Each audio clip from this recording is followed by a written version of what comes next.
Hello students, आज हम class 11 की फिजिक्स की तरफ चलेंगे। हमारा गति के नियम चल रहा था प्यारे बच्चों। गति के नियम के अंतर्गत हमने बहुत सारे टॉपिक को पढ़ा था कि साइकिल सवार की गति, कार गति, समतल सड़क पर कार की चाल, इन सब टॉपिक को पढ़ा था। आज हमारा जो अगले पॉइंट है वह है बंकी सड़क पर कार की चाल। बंकी सड़क क्या होता है? सबसे पहले बंकी सड़क हम किसे कहते हैं इसके बारे में पहले जानेंगे, उसके बाद ही हम आगे चलेंगे। बंकी सड़क क्या होता है बेटा?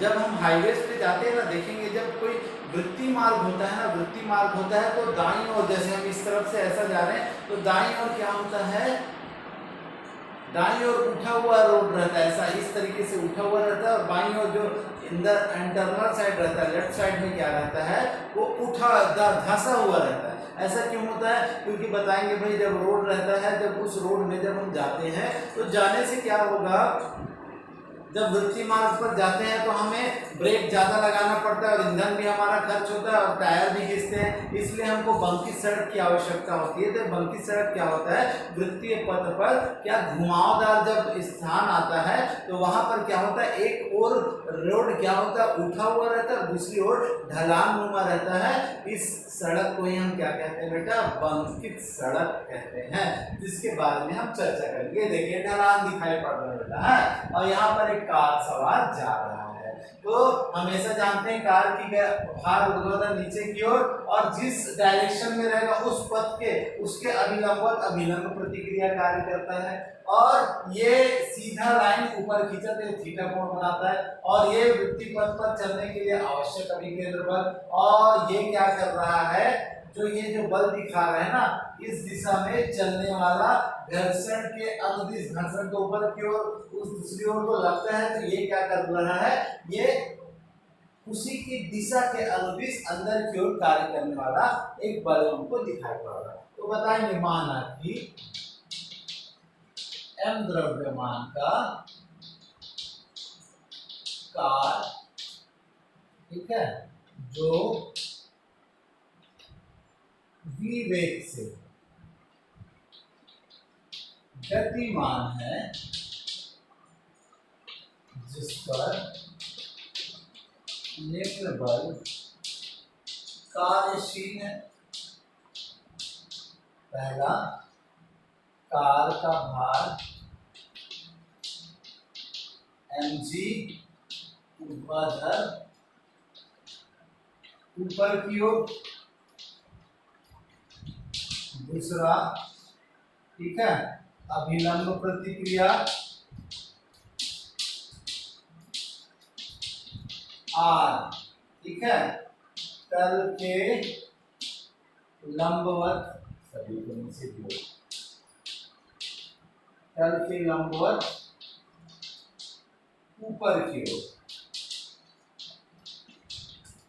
तीसरा बता सकते हैं, वृत्तीय मार्ग पर आवश्यक अभिकेंद्र बल mv²/r केंद्र की दिशा में।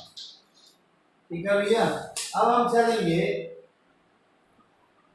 और बताएंगे चौथा, सड़क और टायर के मध्य घर्षण, ठीक है, ठीक है। तो सड़क और टायर के मध्य घर्षण बल जो बता रहा था, ठीक है, किसके अनुदिश चल रहा है, किसकी दिशा में चल रहा है, सड़क के अनुदिश ढलान की दिशा में चल रहा है, ठीक है, ढलान के समांतर बल, ढलान के समांतर, ठीक, इसके अंदर की ओर, ये भी बोल सकते हैं अंदर की ओर। ये हो गया बेटा, ये निम्नलिखित बल कार्य कर रहे हैं। अब यहाँ पर घटक के बारे में बात करें। R दो घटकों में विभाजित हुआ है। ये लाइन खींचा ना तो कोण के सामने की भुजा होती है बेटा लंब, और लंब हुआ ना प्यारे बच्चों, तो लंब मतलब आर साइन थीटा, क्योंकि आर दो घटकों में विभाजित होता है तो ये हो जाएगा आर साइन थीटा। ये इसी के समांतर है बेटा, ये जो रेखा मैंने काल्पनिक रेखा खींचा इसलिए आर साइन थीटा हो गया, ठीक है। और ये क्या हो जाएगा आर कॉस थीटा हो जाएगा, ये आधार है। इसी प्रकार से यहाँ पर देखिए कोण के सामने की भुजा हो जाएगी लंब, और एफ दो समकोणिक घटकों में विभाजित होता है ना बेटा, तो ये हो जाएगा लंब, कोण के सामने की भुजा लंब होगा तो लंब मतलब ये होगा एफ साइन थीटा, दिशा भी दिखा दिया मैंने। फिर बोला हाँ ये आधार होगा क्योंकि ये कर्ण है तो हो जाएगा एफ कॉस थीटा। चित्र में सब चीज मेन आपको चित्र बनाना आ गया तो सब आ गया। तो फिर अब बताएंगे क्या आर दो समकोणिक घटकों में वियोजित होता है।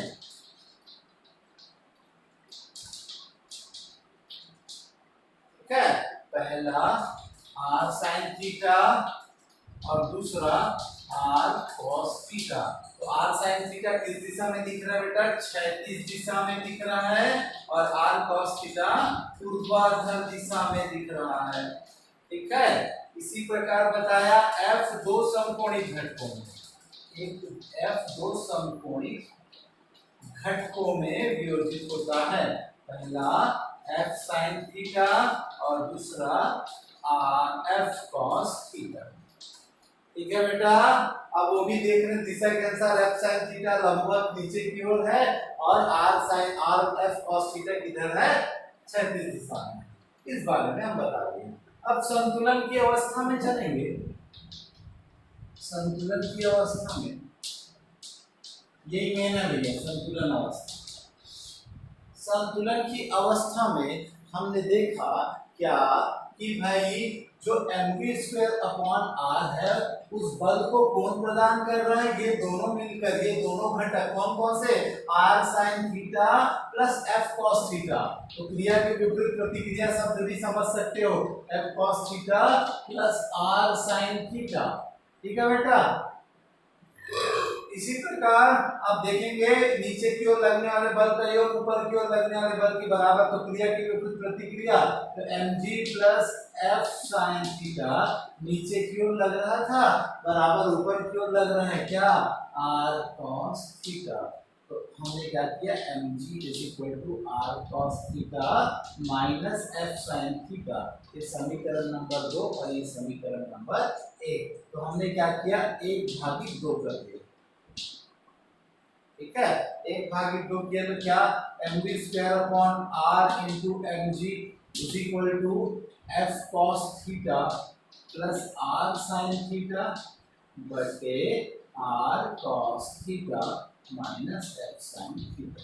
ये कर दिया बेटा, देखो मैंने भाग दे दिया है ना। ठीक है, अब हमने जब भाग दिया तो अब बोलेंगे अंश एवं हर, इसके तरफ दाईं अंश एवं हर में r cos थीटा का भाग देने पर, देखो भैया ध्यान से, ये m sin बटा v² क्या बचा r। हम अब भाग दे रहे हैं बेटा, थोड़ा सा ध्यान दीजिएगा। तो मैंने जब r cos थीटा का भाग दिया तो cos थीटा से cos थीटा तो कट गया बेटा, बचा f/r। तो मैंने लिख दिया f/r प्लस r से r कट गया बेटा, साइन बटे कॉस क्या होता है, tan थीटा होता है। फिर हमने r cos को r cos से काटा तो 1 हो गया, माइनस f/r हुआ और ये हो गया tan थीटा हो गया।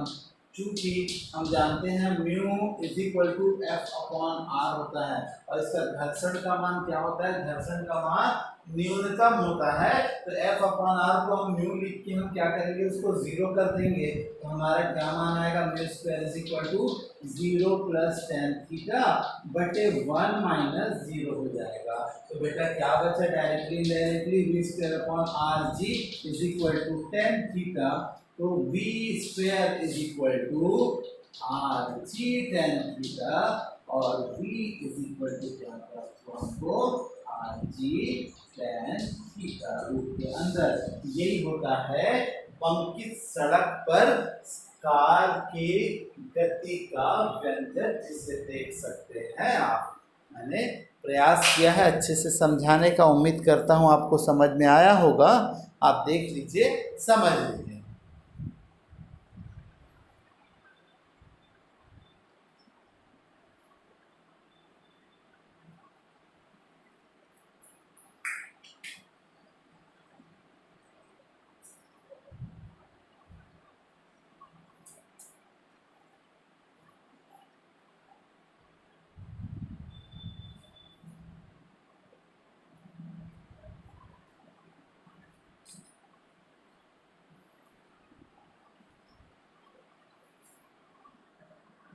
हमारा अगला टॉपिक है प्यारे बच्चों, शंकुलोलक।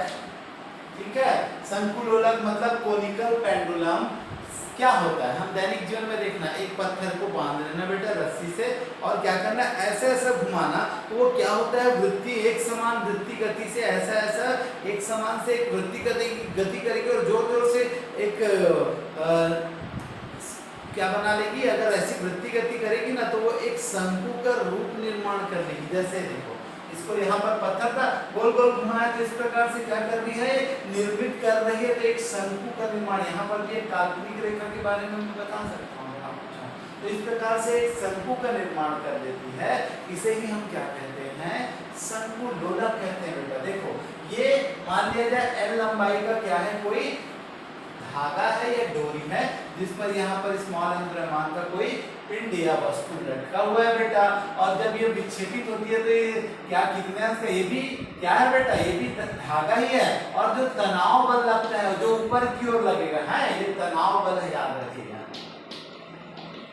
तनाव बल है। और ये जो त्रिज्यी दिशा में लंबवत त्रिज्या लगेगी, तो कोण के सामने की भुजा क्या होती है, ये देखो एक कर्ण हो गया ना, कोण के सामने की भुजा एक लंब हो गई, और ये क्या हो गई, ये समकोण है तो एक कर्ण हो गई, आधार हो गई। तो लंब बटे कर्ण, देखो ये क्या हुआ, लंब हुआ ना, तो लंब बटे कर्ण, तो क्या हो जाएगा, टी साइन थीटा हो जाएगा। क्या हो जाएगा आपका, तो ये त्रिज्यी दिशा में लंबवत त्रिज्या टी साइन थीटा किस दिशा में काम करेगा। और केंद्र की ओर क्या लगता है, वृत्तीय मार्ग पर घुमाने के लिए आवश्यक अभिकेंद्र बल कार्य करता है, तो बता देंगे। और ये वस्तु है, तो वस्तु का भार mg ऊर्ध्वाधर किधर लगेगा, ऊपर की ओर, नीचे की ओर लगेगा। इसके संगत में इस प्रकार से क्या किया, रेखा खींचा, तो हमने देखा एक अंतर कोण थीटा, तो कोण के सामने की भुजा क्या होता है, टी बेटा, टी, तो तनाव बल है ना, दो लंबवत घटकों में वियोजित होंगे, तो कोण के सामने की भुजा क्या होती है, लंब, लंब मतलब टी साइन थीटा, तो ये टी साइन थीटा तो दिखाई रहा है। और दूसरा जो ऊपर की ओर होगा वो क्या बताएगा, टी कॉस थीटा को दिखाएगा। ठीक है, तो ये हो गया आपका टी दो घटकों में वियोजित होता है। तो बताएंगे m द्रव्यमान का कोई दोलक क्षैतिज में एक समान वेग v से गतिशील है, जिस पर निम्न बल कार्यशील है। पहला, वस्तु का भार mg नीचे की ओर, ऊर्ध्वाधर नीचे की ओर है। दूसरा क्या दिख रहा है हमको, और क्या बताएंगे, तनाव बल डोरी के अनुदिश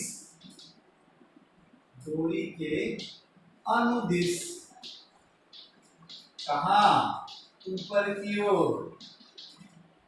तीसरा आप देख पाएंगे, क्या बताएंगे, वृत्ति पथ चलाने के लिए आवश्यक अभिकेंद्र बल mv²/r। तो ये था बेटा छोटी सी बात।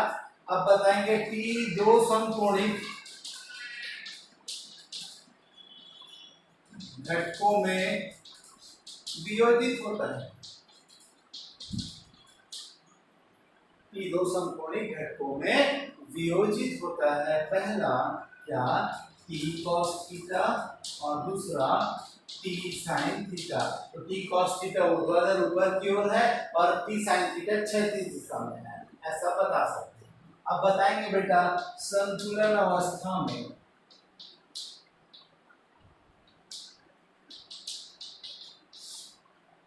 ठीक है, संतुलन अवस्था में क्या होता है, ये देखिए M B square upon R किसके कारण उत्पन्न हो रहा है, टी साइन थीटा के कारण। तो M B square upon R is equal to T sine theta.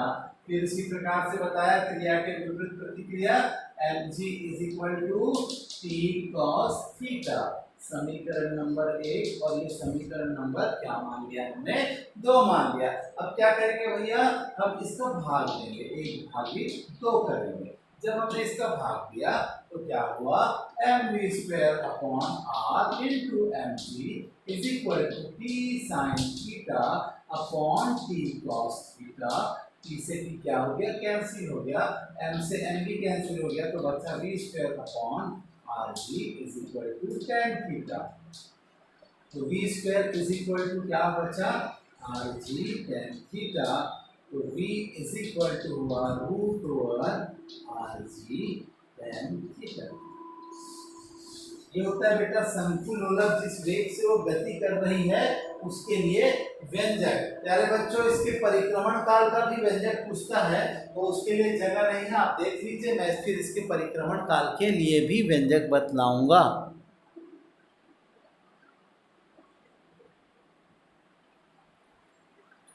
फिर मैं इधर की पोर्शन को क्या करूंगा ना, मिटा दूंगा। इससे क्या होगा, मेरे पास जगह आ जाएगा।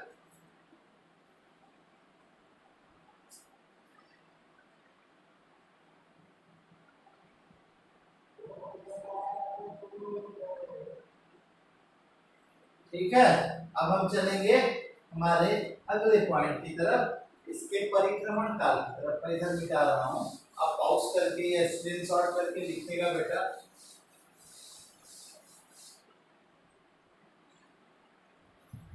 तो इसके परिक्रमण काल के बारे में, परिक्रमण काल अर्थात काल मतलब समय बराबर होता है दूरी। तो एक वृत्तीय पथ चलता है तो एक परिधि, एक वृत्तीय परिधि जो नीचे में तय कर रहा था, एक गोला बना रहा था, वृत्त बना रहा था, बटे 4।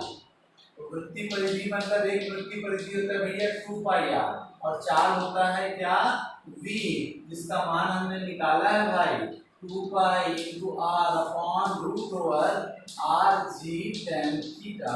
अब हम देखेंगे r का घात आधा है और ये r की घात 1 है, ये हाफ ऊपर जाएगा तो 1 से हाफ माइनस होगा तो हाफ होगा, तो क्या बचेगा बेटा 2 पाई रूट ओवर या r अपॉन जी टेन थीटा।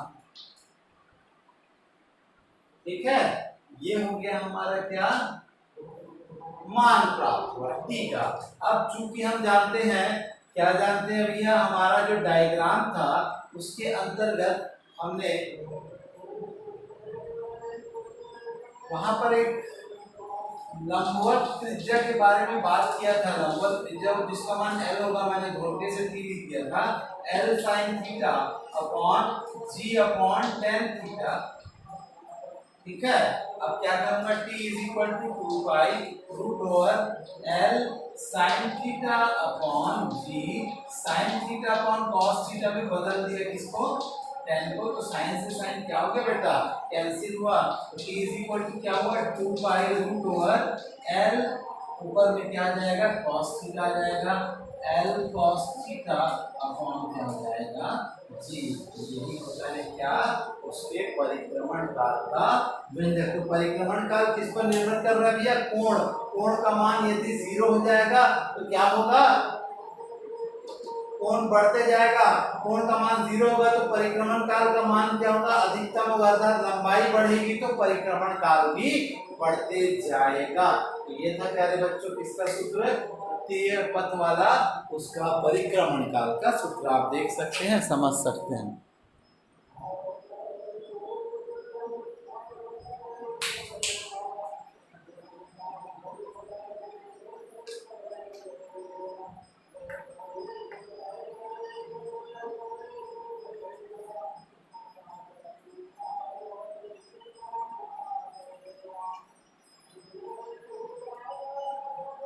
हमारा इस चैप्टर का अंतिम एक तथ्यात्मक प्रश्न है। जैसे बताइए कि रोलर को ढकेलने की अपेक्षा खींचना आसान होता है, क्यों? आप देखना क्रिकेट पिच को भी क्या किया जाता है, जो रोलर से बराबर किया जाता है उसको रोलर कहते हैं। एक हाथ ठेला वाले को भी बता सकते हो, कभी भी देखना वो खींच के ले जाता है, पीछे से धक्का नहीं मारता, सामने से खींचता हुआ लेकर जाता है। क्यों? बताएंगे इसके बारे में। तो बताएंगे जब रोलर को जब क्या किया जाता है, धकेला जाता है, तो वह दो समकोणिक घटकों में वियोजित होता है। पहला f cos थीटा और दूसरा होता है f sin थीटा। तो f cos थीटा क्या होता है, उसे आगे की ओर बढ़ाता है, लेकिन f sin थीटा क्या होता है, जमीन पर ऊर्ध्वाधर नीचे की ओर लगता है, अर्थात बल का अधिकतम भाग क्या होता है बेटा, जमीन पर चला जाता है, जिसके कारण इसको जो ढकेलना होता है बहुत ही कठिन हो जाता है। इसके विपरीत आप देखेंगे जब रोलर को खींचा जाता है तो क्या हो रहा है, बल फिर से दो घटकों में तो वियोजित हो ही रहा है, लेकिन f cos थीटा आगे की ओर बढ़ा रहा है, और जो बल जो किसी सतह पर लगता है तो कार्यशील होता है, तो ये क्या हो रहा है, आकाशीय लग जा रहा है, जिसके कारण ये काम नहीं करता और आसानी से इसको खींचा जा सकता है। तो इसको एकदम सरल भाषा में बताएंगे कि जब रोलर को ढकेला जाता है तो बल दो घटकों में वियोजित होती है, f cos थीटा और f sin थीटा, क्षैतिज और ऊर्ध्वाधर दिशा में, जिससे f cos थीटा का मान क्या होता है, आगे बढ़ाता है, किंतु f sin थीटा नीचे की लगता है, जिसके कारण इसे भारी बना देता है। इसके विपरीत जब इसको क्या किया जाता है, खींचा जाता है, तो f sin थीटा ऊपर की ओर लगता है, जिसके कारण रोलर को हल्का बना देता है। अतः रोलर को ढकेलने के बजाय क्या होता है, खींचना आसान होता है। तो प्यारे बच्चों, ये था हमारा गति के नियम का चैप्टर, जो यहाँ पर समाप्त होता है। उम्मीद करता हूँ आपको समझ में आया होगा, और फिर अगले चैप्टर हम कार्य ऊर्जा शक्ति की तरफ हम नेक्स्ट वीडियो में फिर से मिलेंगे। तो आज नहीं करते, मैं करीम आपसे विदा लेता हूँ। धन्यवाद।